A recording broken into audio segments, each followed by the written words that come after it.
ఇడ్లీలోకి సాంబార్ చేసుకుంటున్నానండి. అదిగోండి 2 స్పూన్లు ఆయిల్ వేసుకుంటున్నానండి సాంబార్లోకి.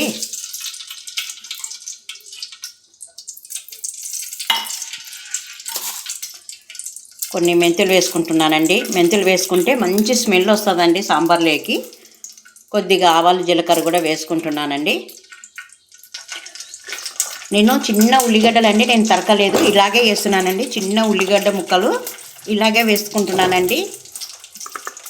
ఇంట్లో నాకు ఆల్రెడీగా ఉన్నాయండి, ఇట్లనే వేసుకుంటున్నాను.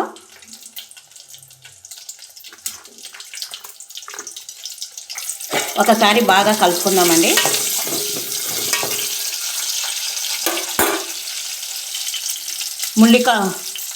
మునక్కాయలు కూడా వేసుకుంటున్నానండి.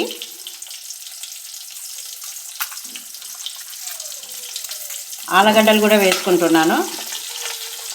క్యారెట్ ముక్కలు కూడా వేసుకుంటున్నానండి. తెల్ల ముల్లంగి గడ్డలు కూడా వేసుకుంటున్నాను. ఇప్పుడు 1 నిమిషము బాగా కలుపుకుందాము. ఇదండి కలుపుకున్నాను. పసుపు వేసుకుంటున్నానండి. మళ్ళీ ఒకసారి బాగా కలుపుకుందామండి. వంకాయలు కూడా వేసుకుంటున్నానండి. 1 వంకాయనే, 4 పచ్చిమిర్చి కూడా తీసుకున్నానండి. ఒక 2 ఎండుమిరపకాయలు కూడా తీసుకున్నానండి. ఒకసారి మళ్ళీ కలుపుకుందాము. కొద్దిగా కరివేపాకు కూడా తీసుకుంటున్నానండి. ఒక టమోటా ముక్క కట్ చేసుకున్నానండి. అదో 1 టమోటానండి. ఇప్పుడు ఒకసారి బాగా మగ్గించుకొని ఒక 5 నిమిషాలు మగ్గనిచ్చుకుందామండి. ప్లేట్ పెట్టుకుందాము అండి. బ్యాలు బాగా ఉడికినాయండి. నేను 2 గ్లాసులు, చిన్న టీ గ్లాస్ అంతా 2 గ్లాసులు బ్యాలు వేసుకున్నానండి. బాగా మెత్తగా అయినాయి చూడండి. ఇట్లా ఈ విధంగా అంటే మెత్తగా అవుతుందండి. అదండి బాగా కలుపుకున్నాం చూడండి. ఇప్పుడు నేను కొద్దిగా ఎల్లిపాయ కారం వేసుకుంటున్నానండి. నేను కారం పొడి వేసుకోవడం లేదు, ఎల్లిపాయ కారం వేసుకుంటున్నానండి. ఇప్పుడు 1 నిమిషం బాగా కలుపుకుందామండి. ఎల్లిపాయ కారము వేసుకున్నాను, బాగా కలుపుకున్నాండి. ఇష్టం ఉన్న వాళ్ళు ఒట్టి కారమైనా వేసుకోవచ్చు. కొంచెము లేదు, కొంచెం వేరే టేస్ట్గా రావాలంటే ఎల్లిపాయ కారం వేసుకుంటే కూడా టేస్ట్ అది వేరే వస్తుందండి. అదండి నేను చింతపండు పులుసు కూడా వేసుకుంటున్నాను.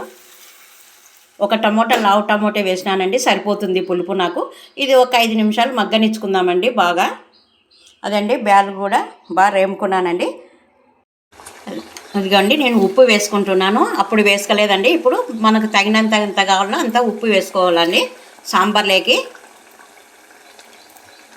అదండి బాగా ఉడుకుతుంది చూడండి.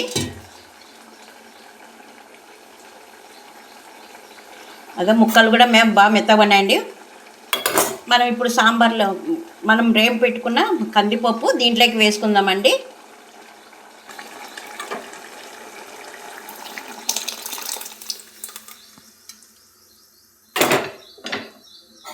ఒకసారి మళ్ళీ కలుపుకుందామండి బాగా. అదండి వేసుకున్నాను చూడండి కందిపప్పు. దీంట్లోకి ఎల్లిపాయ కారం వేసుకుంటేనే అదొక టేస్ట్ ఉంటుందండి బాగా. కారం ఇష్టం ఉన్న వాళ్ళు కారం పొడి వేసుకోవచ్చు, లేదన్న వాళ్ళకు మనం వెరైటీగా తినాలంటే ఎల్లిపాయ కారం వేసుకుంటే అదొక టేస్ట్ ఉంటుందండి. నేను సాంబార్ పొడి కూడా వాడడం లేదండి. ఇంతేనండి నేను సాంబారు రెడీగా చేసుకోవడము. కొంచెం ఒక 5 నిమిషాలు ఉడికించుకుందామండి, మూత పెట్టుకుందాము. అదండి సాంబార్ బాగా ఉడుకుతుంది చూడండి. నేను ఎల్లిపాయ కారంతోనే సాంబార్ చేసినానండి. నేను సాంబార్ పొడి వేసుకోవడం లేదండి. అది కొత్తిమీర కూడా వేసుకుంటున్నానండి. బాగా ఉడుకుతుంది ఇప్పుడు. అదండి నేను ఆల్రెడీ దాంట్లోనే తిరువాత పెట్టుకున్నానండి. నేను తిరువాత ఏం వేయడం లేదండి. అన్నీ ఉడికినాయి చూడండి. చాలా బాగా టేస్ట్ ఉంటుందండి. అదండి అన్నీ ఉడికినాయి చూడండి. నేను మామూలుగా చేసుకున్నానండి. నాకు తగినంత నేను సాంబార్ చేసుకున్నానండి. చిక్క కావాలన్న వాళ్ళు చిక్క చేసుకోవచ్చు, కొంచెం పతలాంగా ఉండాలన్న వాళ్ళు పతలాంగా చేసుకోవచ్చు అండి. ఆ విధంగా చేసినాను. మీకు నచ్చినట్టయితే లైక్ చేయండి, సబ్స్క్రైబ్ చేయండి. అంతేనండి, సాంబారు రెడీ అండి.